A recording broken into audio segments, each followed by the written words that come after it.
Diyos ko, bigyan mo ako ng lakas ng loob. Maawa ka po sa pamilya ko. Ako na lang po ang pag-asa nila. Yan ang dasal ko araw-araw sa bawat pagmulat ng mata ko. At muli itong lilikot at masisilaw sa sinag ng araw.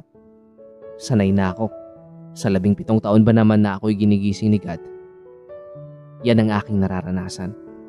Araw-araw. Lahi kami ng albino o albinism. Isang sakit sa balat ng mga taong kagaya namin. Mapuputla ang kulay at pumupula naman pag nasisikatan ng araw. Sabi ng ilan, anak daw kami ng engkanto o mga alien daw kami. 4 kaming magkakapatid at lahat kami, ganito ang kondisyon. Ako ang panganay at medyo ayos ang timpla ng kulay at pakiramdam. Kaya naman nakakalabas ako ng bayan at nakakapag-aral. Malikot ang mga mata ko pero nakakaya ko naman makontrol. Ang magulang ko ay normal.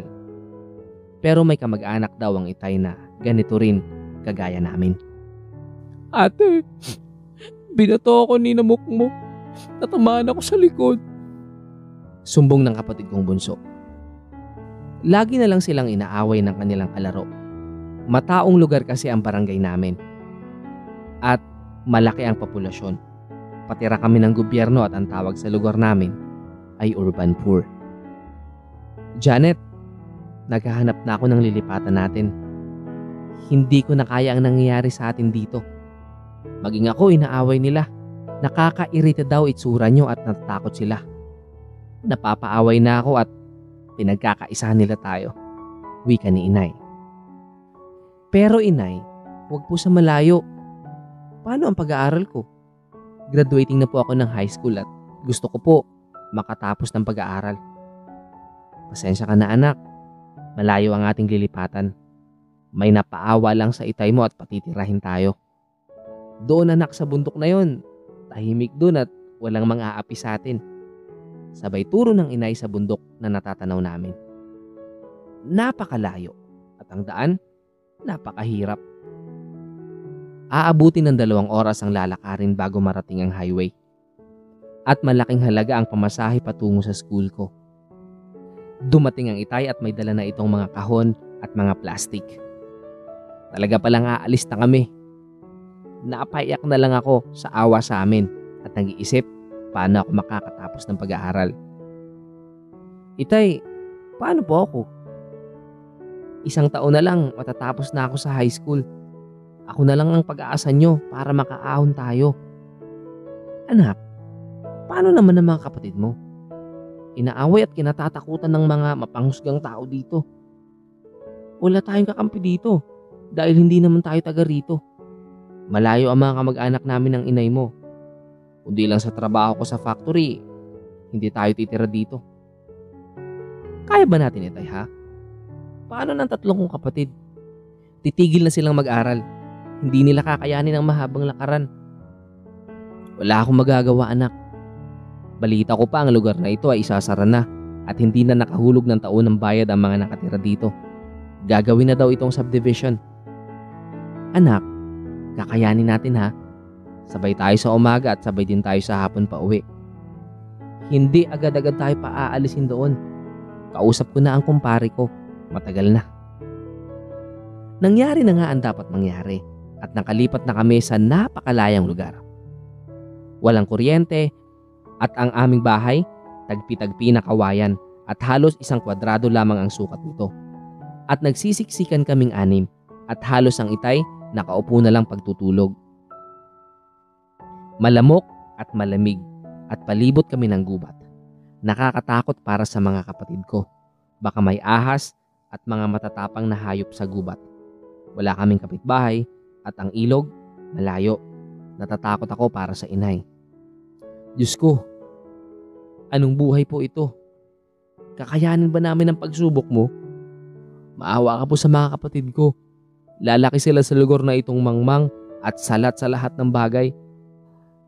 Kaawaan mo po kami at gabayan. Dasal ko. Lagi kong dasal sa lumalang sa amin na, bakit kami naging ganito ang anyo? Anong kasalanan namin sa kanya? Bakit kailangan na pandirihan at kutsain kami ng mga tao? Maaga pa lang, naglalakad na kami ng itay kaping matabang at tubig lamang ang laman ng aming tiyan. Pumapasok ako na 5 piso lamang ang baon. May pantawid gutom lang na isang tinapay sa tanghalian. Tisay! Ayan na si Tisay! Sigawan at tukso sa akin ng aking mga kaklase. Sanay na ako at wala na akong pakialam. Huwag lang nila akong sasaktan. Baho mo naman, Tisay. Ano ba naman? Saan ka ba galing? Maligo ka ba, ha? Saad ng katabi ko sa klase. Napatungo na lang ako. Hiyang-hiya ako sa kanya. Dalaga na kasi ako. At ang mga kaklase ko, taga-bayan, may sapat na tubig at may pera sila. Hindi kagaya ko. Natuyuan na ng pawis paglalakad at wala panligo. Janet, huwag ka muna umalis. Kakausapin muna kita, ha? Saad ng teacher ko. Opo, ma'am. Bakit po? May bagsak na grado po ba ako? Tanong ko agad at kinabahan ako. Nahahalata ko na pumapayat ka at ang uniform mo madumi. Bakit? Anong nangyari? Pwede mong idaing sa akin. Baka matulungan kita. At huwag kang mag-alala. Matalino ka at wala kang bagsak. Baka nga may honor kang matatanggap sa taon. Saad ng teacher ko. Pumatak na ang luha ko at wala na akong magawa kahit anong pigil ko. Napahawak pa ako sa tiyan ko dahil sa gutom. Napaluha na rin ang teacher ko nang sabihin ko ang lahat-lahat. Ganyan talaga ang mga tao. Mapanghusga. Nakakaawa naman ang mga kapatid mo. Bukas, kakausapin ko ang tatay mo, ha. Puntahan natin siya sa pabrika. May sasabihin ako sa kanya. Heto ang tubig at hamburger. Kainin mo na yan. Saad ng guro ko. Napakasarap sa panlasa ko. Kailan ba ako nakakain ng ganun? At ang tubig para sa akin, kakaiba ang lasa. Tumalikod na lang ang guro ko at alam ko napapaluha ito sa awa sa akin. Inabutan niya ako ng 100 piso at tuwang-tuwa ako. Hindi ko man siya mayakap, nahihiya ako at mabaho ako. Pero sapat na ang aking pasasalamat. Kinabukasan, magkasama kami ng guro ko patungo sa pabrika at kinausap ang itay. Natakot nga ang itay, akala may ginawa akong masama. Sa akin po muna titira si Tisay Camerto, ha. Naawa ako sa kanya. Kinukutya siya ng kanyang mga kaklase dahil lagi itong mabaho. Ako po ay awang-awa na sa anak nyo. At para na rin po makatapos siya ng pag-aaral at matulungan kayo, sa taon po, ihahanap ko siya ng sponsor para makapagkolehiyo. Napaluha ang itay ko at halos lumuhod na sa guro ko. At maging ako, napaiyak na rin at napakasaya. Agad kong ibinili ng tinapay ang mga kapatid ko at nag-abot pa ng tulong ng mga dilata at sabon si ma'am. Masaya na lumuluha ang inay ko. Ayaw ko man silang iwan pero ako lang ang kanilang pag-asa. Umalis ako at iniabot ang perang binigay ni ma'am. At may mga gamot at mga emergency kit pang pinadala ang guro ko. At lagay na lagay ang loob ko na aalis ako na alam kong ligtas sila. Napakabait ng magulang ni ma'am. Ang guro ko na lang ang dalaga na kasama nila. At ang 2 kapatid ni ma'am, may pamilya na. Parang anak ang turing nila sa akin at pinalitan ko naman ng pagtulong sa kanila. Naglilinis ako ng bahay at naglalaba. Tulong kami ng guro ko pag walang pasok.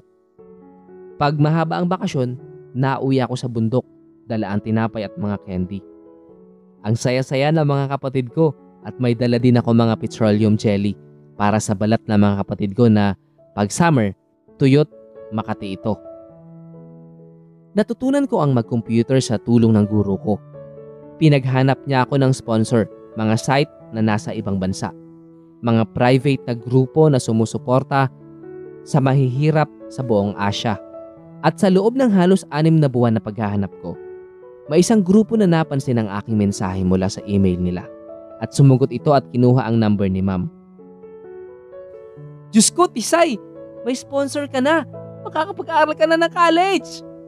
Sigaw ng guro ko. Naging inspirasyon ko ang grupong iyon. At may isa silang miyembro na taga Davao at agad hinanap nila ako.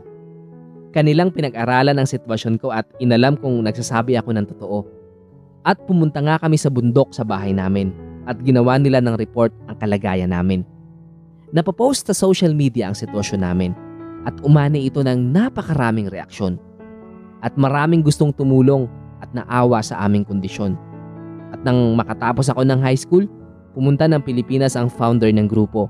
Isa itong Amerikano at personal akong kinilala. Pinaayos nila ang aming bahay at marami silang naitulong sa amin. Pina-check up ang mga kapatid ko at inabutan ng pera ang itay. Nanatili ako sa puder ni ma'am hanggang makatapos ako ng kursong education at ganap na naging guro na rin. Pamilya ko na sina ma'am. Saksi ako sa pag-aasawa ng guro ko at ako na lang ang kasama ng kanyang ama't ina sa bahay. At dumating na ang hinihintay ko. Kinuha na ako ng sponsor ko at nagtrabaho sa Amerika sa kanilang opisina. Nag-iiyakan ng magulang ni ma'am. Mahal na kasi nila ako kaya napakahirap magpaalam sa pamilyang umampun sa akin. At maging sa pamilya ko at mga kapatid. Malungkot na masaya sila sa aking bagong kabanata na tatahakin. Amerika ang bansang aking pinapangarap. Andito na ang lahat ng aking oportunidad. At agad naman ako natuto sa lahat ng bagay. Sa loob ng 1 taon, nailabas ko na agad ang aking pamilya sa bundok. Sa tulong ng dati kong guro at sponsor ko, nakabili ako ng lupa at bahay malapit sa bahay ng pamilyang umampun sa akin. Nakapag-aral ang aking mga kapatid na hindi kinukutya dahil may pera na sila. Ang itay at inay, mag-aara na ang kasuotan at nakakabili na sila ng gusto nila. Nagbilin ako sa inay na gawin ang dati kong ginagawa sa bahay ng dati kong guro. Mahalin nila at paglingkuran ang 2 matanda. At gano'n na nga ang nangyari. Ang inay ang nag-aalaga sa 2 matanda hanggang sa magpahinga na sila ng tuluyan. Ako naman, tinupad ko ang misyon ko sa mga kagaya kong galing sa kahirapan. Isa na ako ngayon sa nag-iikot sa buong Asya upang maghanap ng mga kabataan na gustong mag-aral at mga pamilyang hindi naaabutan ng tulong ng pamahalaan. Bilyonaryo ang aking boss at hindi ito tumitigil sa pagtulong, buhat pa daw taong 1990. Galing pa daw ang pondo nila sa kanyang ninuno na mayayaman din. At may nabalitaan pa ako na pamilya daw ni Michael Jackson ang mga nagtatag nito. Ngayon ko rin nalaman na may mas mahirap pa pala ang kalagayan sa amin. At nalaman ko rin na kung walang kagaya namin na tutulong sa kanila, paano na ang mga kaawa-awang kabataan? Napakalaking tulong ng grupong aking natagpuan. Sila ang padala ng Diyos para sa tulad namin. Sa kasalukuyan, nananatili ako sa ibang bansa at nalathalan na rin ang aking kasaysayan sa social media sa Amerika at maraming kabataan ang humanga sa itsura ko. Sa kabila ng tukso at kahirapang nalampasan ko, ginawa nila akong inspirasyon at tinuruan ko sila paano lumaban sa hirap ng buhay. Ngayon, ang mga kapatid ko tapos na sila sa pag-aaral at tinuruan ko silang magnegosyo upang hindi na magtrabaho at mabuli muli ng ibang tao. At ako naman ay bumubuo ng pamilya ko na makakasama ko habang buhay. Hindi man siya ganun kayaman, ang mahalaga, mahal ako at tanggap ang anyo ko. Dito sa Amerika, hindi masyadong pansin ang kulay at sakit ko sa balat. Kasi iisa naman ang anyo namin, hindi kagaya sa bansa na aking pinagmulan. Mapanghusga at halos kagaya din naman naming dukha pero kung mangutya ng kapwa, hindi naman katao. Kaya ngayon, ipapakita ko sa magiging anak ko na kung kagaya ko man ang maging anyo nila, sisiguraduhin kong hindi na sila masasaktan ng kapwa nila at tuturuan kong lumaban at maging mabait sa kapwa at may takot sa Diyos.